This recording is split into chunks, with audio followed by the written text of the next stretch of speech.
Hello there and welcome to the news at 6 where we get you the day's top developing stories. I'm Tracy Shilshi and here are the headlines.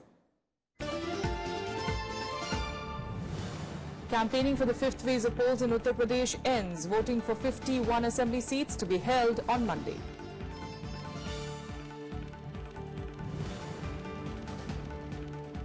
Prime Minister Narendra Modi holds his first rally in poll-bound Manipur, urges voters to bring BJP to power, lashes out at the Congress for lack of development in the state.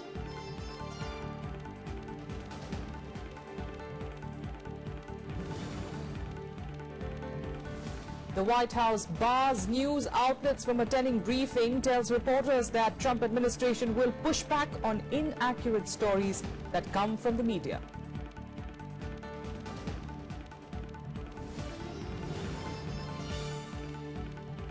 And India loses the Pune test in 3 days by a humiliating 333 runs. Unheralded left-arm spinner Steve O'Keefe grabs the sensational match haul of 12 wickets.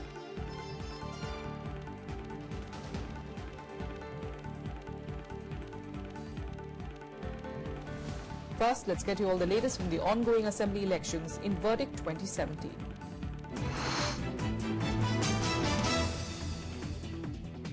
Campaigning for the fifth phase of the Uttar Pradesh Assembly elections ended on Saturday. 51 seats spread across 11 districts will be voting on 27th of February. The districts include Rahul Gandhi's parliamentary constituency Amethi. The other districts are Balrampur, Gonda, Faizabad, Ambedkar Nagar, Bahraich, Shravasti, Siddharth Nagar, Basti, Sant Kabir Nagar and Sultanpur. Following the death of the Samajwadi Party candidate, the Election Commission postponed the election in Alapur constituency, which will now be held on the 9th of March. The Samajwadi Party had won 37 seats out of the 52 in the 2012 Assembly polls, while BJP and Congress won 5 seats each. BSP had won 3, while the Peace Party had won 2 seats. Counting of votes will take place on the 11th of March. And on the last day of campaigning for the fifth phase, leaders from all major parties held rallies to woo voters. Chief Minister Akhilesh Yadav claimed on Saturday that the BSP can enter into an understanding with the BJP anytime to stop the Samajwadi Party. Addressing an election rally in Siddharth Nagar, Akhilesh also accused the BJP of copying the manifesto of the Samajwadi Party, including poll promises like free laptops to students. Akhilesh's alliance partner and Congress Vice President Rahul Gandhi, meanwhile, took a jibe at the Prime Minister, saying that Modi should focus on Kaam ki baat rather than Man ki baat. Addressing a crowd in Sultanpur district, Rahul further blamed the Prime Minister for allegedly making false promises to the people of the country. The Gandhi scion addressed several rallies in Bahraich and Gonda districts as well. Now, while addressing people in Ambedkar Nagar, BJP President Amit Shah said that the UP election was about to change the fate of the state, which has been caught in a tug-of-war between Mayawati and Akhilesh Yadav. He also attacked the SP Congress alliance, alleging that it was a tie-up of corrupt families.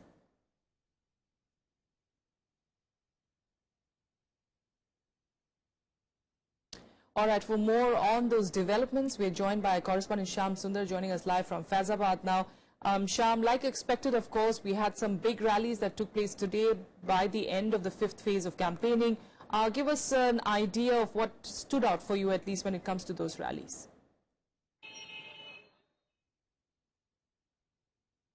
Big rallies happened in this area for fifth phase, but street corner meetings were also held by the local leaders of different political parties, and we have seen that they were taking out march in their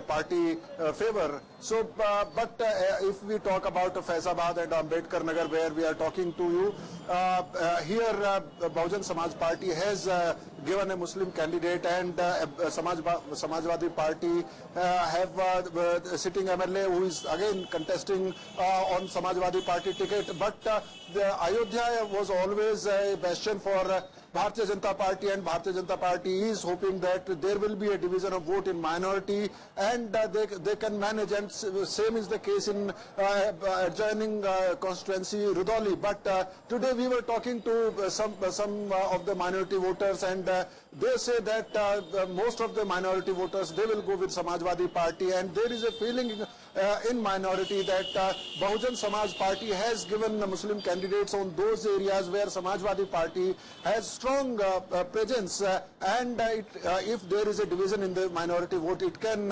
help Bahujan Samaj Party. But of course, there is a strong vote bank of Bahujan Samaj Party and Bharatiya Janata Party also, and Yes. there is going to be a triangular fight, though people say that the Samajwadi Party still have high stakes in these areas. Absolutely. And Sham, if you could just stay with us, we're just going to tell our viewers about what you'd sent us a short while back, a report where 10 of these seats, they actually fall in Faizabad and Ambedkar Nagar districts. Is what you were telling us, that in 2012, the Samajwadi Party had won 9 of these 10 seats. And this time they are fighting the polls in alliance with the Congress, but they have strong opponents, like you're pointing out, in the BJP and the BSP. This is Shyam Sundar's report. Take a look. Mayawati's Bahujan Samaj Party has nominated Muslim candidates in Faizabad's Ayodhya and Rudauli seats. In the last elections, BJP had won Rudauli and lost Ayodhya to Samajwadi Party by just over 5,000 votes. This time, BJP is confident that permutations in these 2 seats are in its favor. BSP को देंगे जी। अच्छा, लेकिन Samajwadi party के ऊपर तो ये आरोप लग रहा है कि वो उन्होंने जो भी किया मुसलमानों के लिए किया, तो आप बहुजन समाज पार्टी को क्यों वोट दे रहे हैं? तो खास बात, बहुजन समाज पार्टी का प्रशासन मुझे पसंद आया, इस मारे दे रहे हैं या इसलिए कि मुसलमान उम्मीदवार है? नहीं, ऐसा नहीं है, प्रशासन की वजह से हम दे रहे हैं उसको। लॉ एंड ऑर्डर उसके शासन में है। However, a large part of the Muslim electorate believes that giving their vote to the BSP will only benefit the BJP. माहौल पूरा सपा की तरफ मुड़ गया है अखिलेश जी के आने से। अखिलेश जी के नहीं आने से तब तक बीजेपी और सपा की लड़ाई थी। अखिलेश जी के आने से एक तरफा लड़ाई हो गई है, सपा जीत जाएगी। वो सब चाल है, और बाकी मुस्लिम लोग जानते हैं कि अगर हम अपना वोट हाथी में देंगे तो बीजेपी को देने के बराबर होगा। इसी हमारे सारे मुस्लिम जान गए हैं और सारे सब साइकिल में, सब मतदान में हैं। But there is also a large chunk of voters that is keeping quiet about its choices and could turn the tide in anybody's favor. तो किसको वोट देंगी? अब हम किसका बताई हम किसका बताई? फिर भी घर में बात तो हुई होगी ना। हमसे क्यों कुछ बातियां नहीं करते? हैं? हमसे क्यों बात नहीं करते? यहाँ मंजू देवी, आप किसको वोट देंगी? जेका सब दे भाई कौन दिया? सब किसको दे रही हैं? अब जेका सब दे मैं कौन दिया, मैं कौन पता क्या के दिए। क्या इस बार लोग वोट देंगे अखिलेश सरकार को? काहे ना देंगे होगी? हैं? काहे ना देंगे? अच्छा, तो नहीं, लोग कह रहे हैं कि मोदी जी जो है वो ज्यादा अच्छा काम कर रहे हैं, उनको अच्छा काम कर रहे हैं, क्यों गलत थोड़े करे अपने जब। हाँ, लेकिन यहाँ पे अखिलेश ने अच्छा काम किया है। With campaigning for this phase coming to an end, candidates are now busy preparing for voting day, even as the voter gets 2 days to make a decision. Shyam Sundar's report from Faizabad for Rajya Sabha TV. All right, Shyam Sundar continues to be with us from Faizabad. Shyam, you were pointing out, of course, of how, crucial the Muslim vote is actually going to be for the BSP. They are really trying to penetrate into this area where you're, of course, at the moment in Faizabad. What we were also noticing is that perhaps BSP is going to get the advantage of the confused voter between a BJP and an Akhilesh Congress alliance. Do you think that's possible?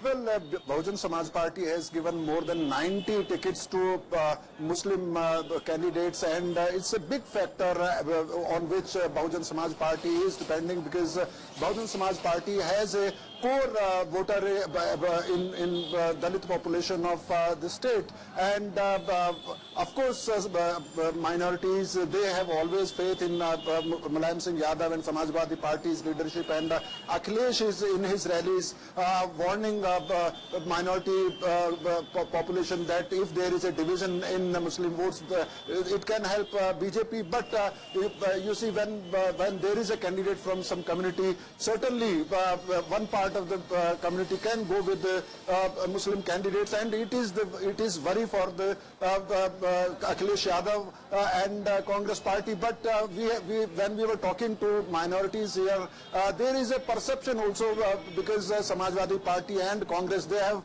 come together, and this is helping Samajwadi Party. This alliance with Congress is helping Samajwadi Party, that this alliance can take on Bharatiya Janata Party in the state, and that way Samajwadi Samajwadi Party can think that most of the minority voters can go with the Samajwadi Party and help them to win elections. Absolutely, absolutely. And, you know, we are more than halfway down the elections, Shyam. You know, by this time in a long electoral process where you're waiting for that counting day, which will take place, of course, on the 11th of March, by this time you kind of get a sense of what the parties themselves are expecting on that particular day. Do you see any of that indication coming? Of course, by the second phase itself, we saw a Mayawati who claimed that even if I do not win, even if I do not get majority, I will never align with the BJP, and that in itself was an important statement coming from her. Anything that you see is also a reflection of how the rallies or the campaigns are going on? Well, as far as campaign and issues are concerned, we have seen in first phase in Western UP where every party was talking about development, but after that, if we see look at Bharatiya Janata Party, they were talking that there was development, but in development also there was caste factor and religious factor also. In fact, they were blaming that Samajwadi Party was appeasing minority voters, and Bahujan Samaj Party was forced to say this when Samajwadi Party was saying that if there is a division in minority votes, it can help BJP. So Bahujan Samaj Party and Mayawati was forced to clarify that her party is not going to help BJP or taking help from BJP in case of hung assembly. Yes. So it's a matter of perception also, which parties have to face in the elections. Yes. And in this UP election, there is no visible anti-incumbency wave. That's why BJP, who got 73 seats in Lok Sabha, they are attacking Samajwadi Party on the religious lines, yes, on the caste lines, and because people here accept that there is a change in roads and power supply and other visible development issues. Yes. So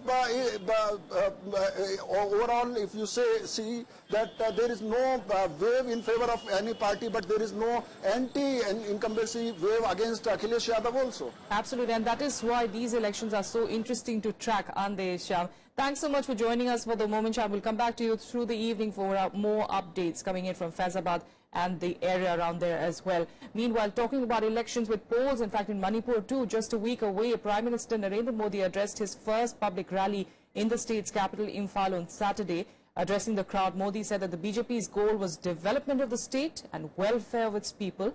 The election is expected to be a high-voltage contest between the ruling Congress, which has ruled the state for 15 years, and the BJP. Prime Minister Narendra Modi promised to develop Manipur in 15 months if his party is voted to power in the state. Addressing his first rally in Imphal, he also lashed out at the Congress for the lack of development in Manipur. Modi also held Congress responsible for ruining the state completely and added that such a party had no right to govern Manipur. जहां कांग्रेस बैठी है वो एक भी राज्य विकास नहीं कर रहा है, आए दिन भ्रष्टाचार की खबरें आती है, यही काम उन्होंने किया है। भाइयों बहनों, आप जानते हैं कि भली भांति इन लोगों ने भ्रष्टाचार के जो खेल खेले हैं, उन बातों को हम कभी भी भूल नहीं सकते हैं। The PM also promised to find a solution to economic blockades that plague the state. Bharatiya Janata party की मणिपुर में सरकार बनेगी और मणिपुर के हाथ में सरकार आते ही कोई भी ब्लॉकेज नहीं रहने देंगे, मैं आपको वादा करता हूं। और हम दिखा देंगे कि सरकार कैसे चलती है। Just a day before the rally, the police on Friday recovered a Chinese-made hand grenade and a bomb from the two separate places in Manipur, including from outside a BJP candidate's house. Polls for the 60-member Legislative Assembly of the northeastern state will be held in two phases on March 4th and March 8th. Bureau Report, Rajya Sabha Television.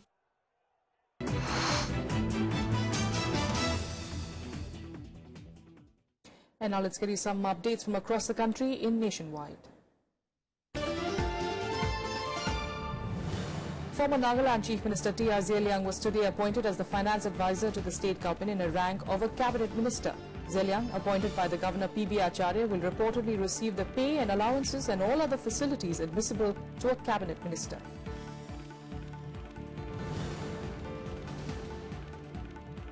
A militant of separatist outfit Kamtapur Liberation Organization was arrested in Kokrajhar district of Assam along with 2 accomplices on Saturday. Police had been on alert as KLO had recently released a press statement ordering Hindi and Bangla speaking residents in Kamtapur, a proposed state, to leave by the 31st of March. The militant, identified as Hajendra Burman, and his accomplices were nabbed in a joint search operation launched by local police and the army.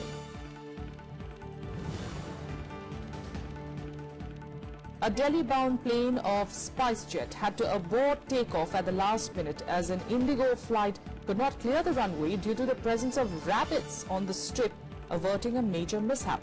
The incident, which happened at the Ahmedabad airport, has been reported to aviation regulator DGCA, which has initiated a probe into the matter. SpiceJet's Delhi-bound aircraft had 142 passengers on board, but thankfully no mishap took place. All right, with that, we'll take a quick break here. More news follows in a bit. Stay with us.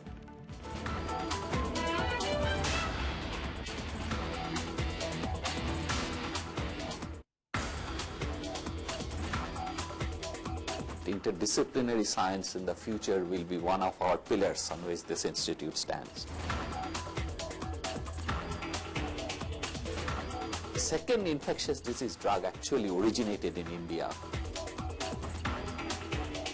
UN Brahmachari's ureus tibamine against Kalasar. But unfortunately, he is the unsung hero because we have never promoted him to that level. Watch Eureka with Professor Siddharth Roy, Director of Bose Institute, Kolkata, only on Rajya Sabha television.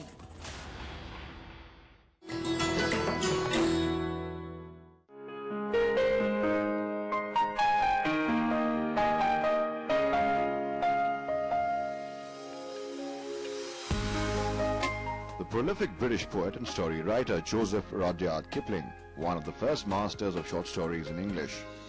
In 1894 appeared his Jungle Book, which became a children's classic all over the world. Kim, the story of Kimball O'Hara and his adventures in the Himalayas, is perhaps his most felicitous work published. Set in and concerned with India he had come to know and love so well. In 1907, Kipling became the first English language writer to receive the Nobel Prize for Literature.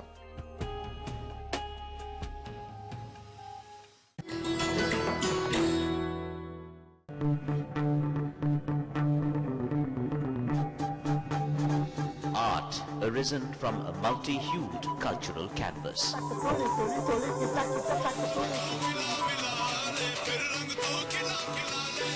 Tradition and cultural fervor dating back centuries.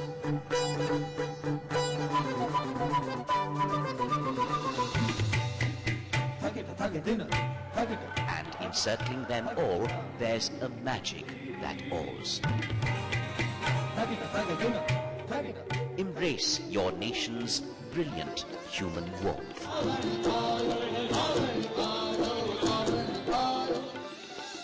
Watch Colors of India, Sundays at 9:30 p.m. on Rajya Sabha television.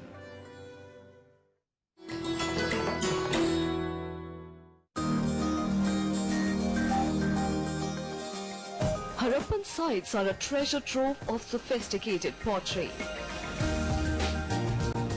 These creations show tremendous advances by the potter's wheel. Creations like the perforated jar, the copper axe, the chisel and knives astound even present-day archaeologists. Figurines depicting yoga poses, chess pieces display a complexity unsurpassed even by later-day civilizations, all of which make the Harappan civilization truly unique.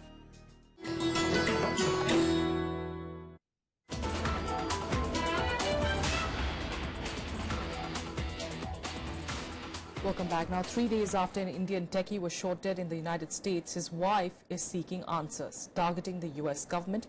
She asked whether her family belonged to the country anymore or not. As investigators carry out the probe into the alleged racial hate crime, the residents of Olathe are still in shock.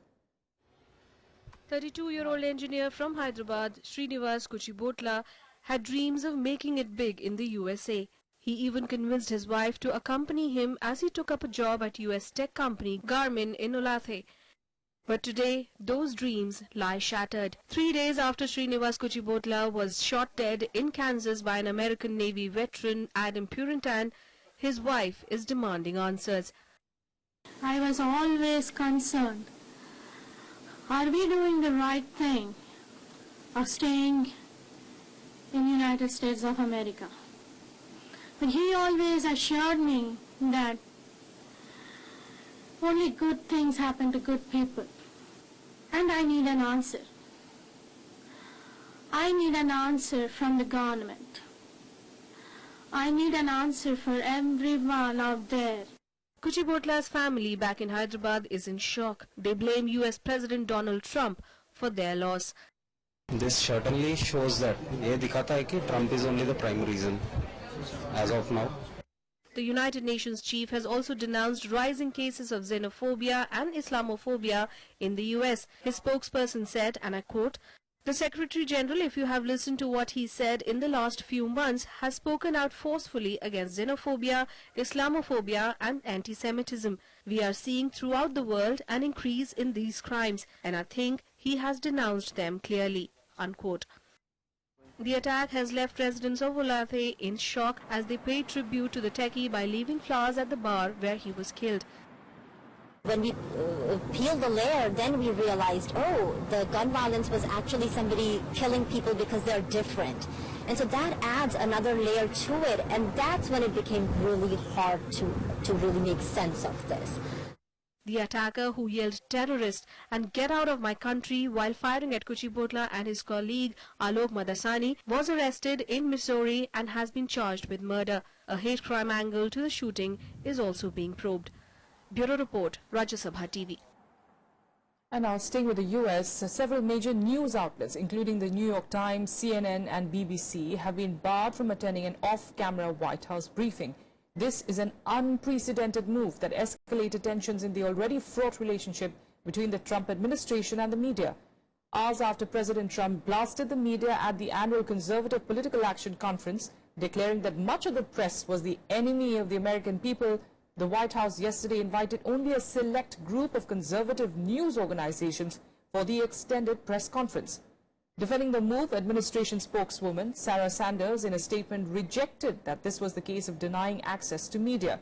But earlier in the day, Trump continued his assault on the press in a speech before the nation's largest gathering of conservative activists for using anonymous sources. Meanwhile, Mexico has warned the US against imposing a unilateral tax on Mexican imports to finance a border wall, saying that it could respond in kind. During a radio interview on Friday, Mexico's Foreign Minister Luis Videgaray said that the government could place tariffs on selected goods from the US states reliant on exports to Mexico. This comes after US President Donald Trump vowed to start building the wall way ahead of its schedule.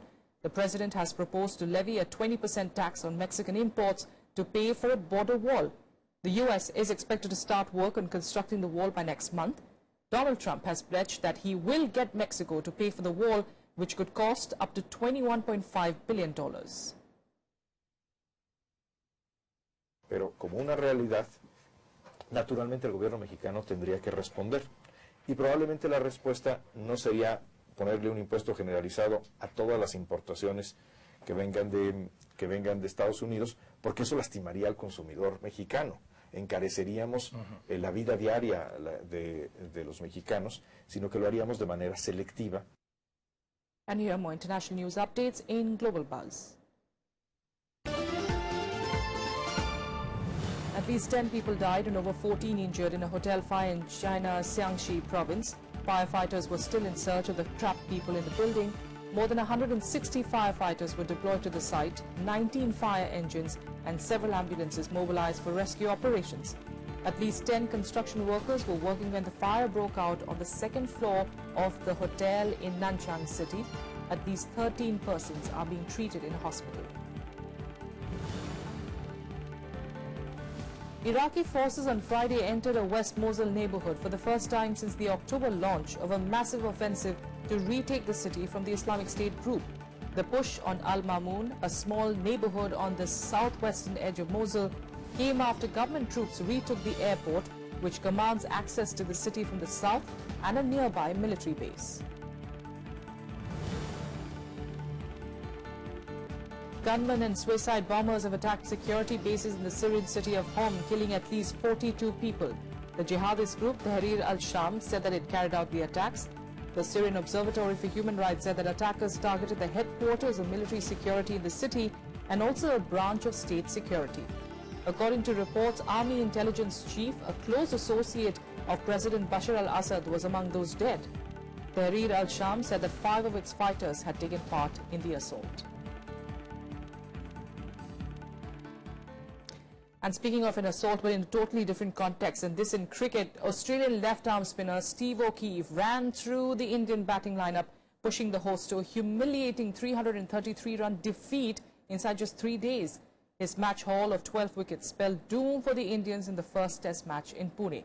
Australia had set a daunting target of 441 and then skittled out the hosts for a paltry 107 in 33.5 overs to take a 1-0 lead in the 4-match series. The embarrassing defeat ended India's unbeaten streak of 19 tests, with the last defeat coming against England at Kolkata in late 2012. 32-year-old O'Keefe did the star turn once again with identical figures of 6 for 35 in both innings, as India failed to cross 110 in both the innings. The world #1 Test team was outclassed in all departments of the game, with their misery compounded by poor shot selection and shoddy fielding. Skipper Virat Kohli, lately the star of India's matches, had a bad Test match with scores of just 0 and 13 in both the innings.